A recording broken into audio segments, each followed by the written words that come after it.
నిజంగా ఆజ్ఞలు లేకున్నాడు. నిజంగా బాప్తీసం తీసుకున్నాం అంటే మనం మన క్రియలు కానీ మన ఆలోచనలు కానీ అన్నీ ఎలా ఉండాలంటే కరెక్ట్గా ఉండాలి. వాటిలో తేడా రావడానికి వీలు లేదు. అందుకని అంటారు చాలా నేను మొన్న అమ్మ అయ్యా బాప్తీసం తీసుకుందాం అనుకుంటున్నా. నిజమే, బాప్తీసం తీసుకున్న కాడి నుంచి పచ్చం చేయాలి. ఏం చేయాలి? అన్ని ఆజ్ఞలు అయిపోయినారు. ఆయన చెప్పిన ప్రతిదీ ఏ రోజు ఖాళీగా ఉంటానికి లేదు. అది ఎక్కడ ఆరాధన జరిగిన అందులో పాల్గొన్నారు. ఆయన స్తుతించాలి, ఆయన నామాన్ని గణపరచాలి, ఆయన ఆజ్ఞలు అయిపోయినారు. ఇవేమీ అయిపోకుండా మనిష్టానుసారంగా జీవిస్తే దానివల్ల మన బ్రతుకంతా జీరో జీరో. ప్రభునందు ప్రియమైనటువంటి వాళ్ళరా చూడండి, ఇంకొక మాట అంటాడు కదా, ఆ ద్వితీయోపదేశకాండము 11వ అధ్యాయం 1 నుంచి 1వ వచనం 13, 22 వచనం చూస్తే, కాబట్టి నీవు నీ దేవుడైన యెహోవాను ప్రేమించి, ఎవరిని ప్రేమించాలంట? నీ దేవుడైన యెహోవాను ప్రేమించి ఆయన విధించిన వాటన్నిటిని అనుసరించి ఆయన కట్టడలను విధులను ఆజ్ఞలను ఎల్లప్పుడూ గైకొనవలెను. ఏం చేయాలంటే ఆయన కట్టడలను ఆయన ఏదైతే నియమించాడో, ఇది చాలా పచ్చం అండి. ఏంటిది పచ్చం? పిచ్చి కుక్క కలిసినోడికి చెప్తారు, ఏం చేయకూడదు, నువ్వు చాలా జాగ్రత్తగా ఉండాలి, పచ్చం చేయాలా. నువ్వు గబుక్కుని ఏదైనా ఎర్ర నీళ్ళు దిగుతావు, కొత్త నీళ్ళలో దిగకూడదు. దిగితే ఏమవుతుంది? పిచ్చిలు వేసుకోవాలి. ఇలా రకరకాలు చెప్తూ ఉంటారు. డాక్టర్ కూడా చెప్తూ ఉంటాడు జాగ్రత్తగా ఉండాలి, వ్యాక్సిన్ ఇస్తూ ఉంటాడు. ఆ డాక్టర్ చెప్పిన మాట మనం వినకుండా ఏదో నీసు సంబంధించి తినేసామనుకో, ఏమైపోద్ది? జీవితం కథం. ఇది కూడా ఒక పచ్చమే. పచ్చం అంటే ఏంటి?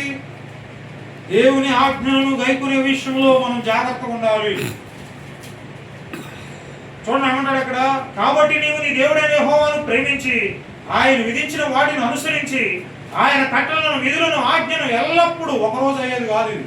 ఇక నువ్వు దేవుళ్ళు దిగావా, బ్రతికినంత కాలం ఏం చేయాలంటే ఆయన ఆజ్ఞలు జాగ్రత్తగా అయిపోనాలి. నువ్వు ఆయన ఆజ్ఞలు గైకొన్నంత కాలం ఆయన కృప, ఆయన ప్రేమ నీ మీద ఉండానే ఉండదు.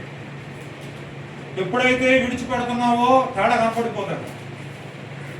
ఏమండి, ఆయన మన జీవితాల్లో ఎన్నో ఎన్నో ఎన్నో మేళ్ళు అద్భుతాలు చేస్తున్నారు. వాటిని బట్టి మనం గమనించాలి. ఆయన ప్రేమ నా మీద ఉంది, హల్లెలూయా, ఆయన కృప నా మీద ఉంది. తర్వాత ఇక్కడ చూస్తే చూడండి, మీ దేవుడైన యెహోవాను ప్రేమించి ఆయనను సేవింపవలన నేడు నేను మీకు ఇచ్చు ఆజ్ఞలను మీరు జాగ్రత్తగా విని ఎడల. ఏమన్నాడంటే ఆయన ఆజ్ఞలను కూడా మనం ఏం చేయాలంటే చూడండి అక్కడ, కాబట్టి నీ దేవుడైన యెహోవాను ప్రేమించి ఆయన విధించిన వాటిని అనుసరించి, ఆయన ఏదైతే విధించాడో విధులు, వాటన్నిటిని మనం అనుసరించాలంటే నడుచుకోవాలి. ఏదో దేవుని మందిరానికి వచ్చి ఏదో ఆశగారు వాక్యం చెప్పాడు వెళ్ళిపోయి వినేసేసి 2 పాటలు పాడి వెళ్ళిపోతే సరిపోతుందా? ఏమండి, సరిపోతుందా? చాలదే, ఆయన ఆజ్ఞలు అయిపోయినారు. చూడండి అక్కడ ఏమంటాడు, ఈ దేవుడైన యెహోవాను ప్రేమించి ఆయన్ను సేవింపవలన నేడు నేను నీకు ఇచ్చు ఆజ్ఞలను మీరు జాగ్రత్తగా విని ఎడల మీరు మీ దేవుడైన యెహోవాను ప్రేమించి అప్పుడు ప్రేమించినట్లు. ఆజ్ఞలు గైకొనిన తర్వాత దేవుని ఆజ్ఞలు గైకొనకుండా మనం దేవుని ప్రేమిస్తున్నాం అనేటువంటి మాట ఒక్క మాటే. ఇప్పుడు దేవుని ప్రేమించాలంటే మనం ఆజ్ఞలు గైకొనాలా లేదా? అవునమ్మా చెప్పండి. ఏమున్నాయి ఆయన ఆజ్ఞలు? చాలా ఉన్నాయి ఆజ్ఞలు, చాలా చాలా. ఏమండి, వాటన్నిటిని మనం గైకొనాలి. వాటి ప్రకారం మనం జీవిస్తూ ఉండాలి, ముందుకు వెళుతూ ఉండాలి. ఆయన ఆజ్ఞలు లేకుండా ఆయన మేము ప్రేమిస్తున్నాం అనేటువంటి చెప్పేటువంటి మాట అది చాలా వ్యర్థమైనటువంటి మాట. అదే అంటుంటాడు, దేవుని దృష్టిలో, ఎవరి దృష్టిలో? దేవుని దృష్టిలో నీవు ఉండాలంటే, ఎవరి దృష్టిలో? దేవుని దృష్టిలో మనం ఉండాలంటే మనం దేవుని తప్పనిసరిగా ఏం చేయాలంట? ప్రేమించాలి. ఆ దేవుని ప్రేమిస్తున్నాం అంటే అర్థం ఏంటంటే మనం ఒకరికొకరు ఏం చేయాలంట? అక్కడ ఏమంటాడు, చూడండి, నన్ను ప్రేమించువారు నేను ప్రేమించున్నాను, నన్ను జాగ్రత్తగా వెతుకువారు నన్ను కనుగొను. ఈ దినము ఈ ఉదయకాల సమయంలో మనం దేవుణ్ణి ప్రేమిస్తున్నామనే మాట కాదండి, క్రియలు కావాలి. క్రియలు క్రియలు క్రియలు లేని విశ్వాసము మృతం, సచ్చిదాంతో సమానం. క్రియలు కావాలి.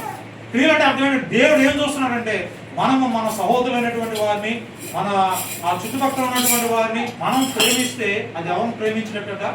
దేవుని ప్రేమించినట్టు. మనం ఎవరిని ప్రేమించకుండా, ఏమండి, మన ఆజ్ఞలు ఏది గైకొనకుండా నేను దేవుని ప్రేమిస్తున్నాను అనేటువంటి మాట అది వ్యర్థమైనటువంటి మాట.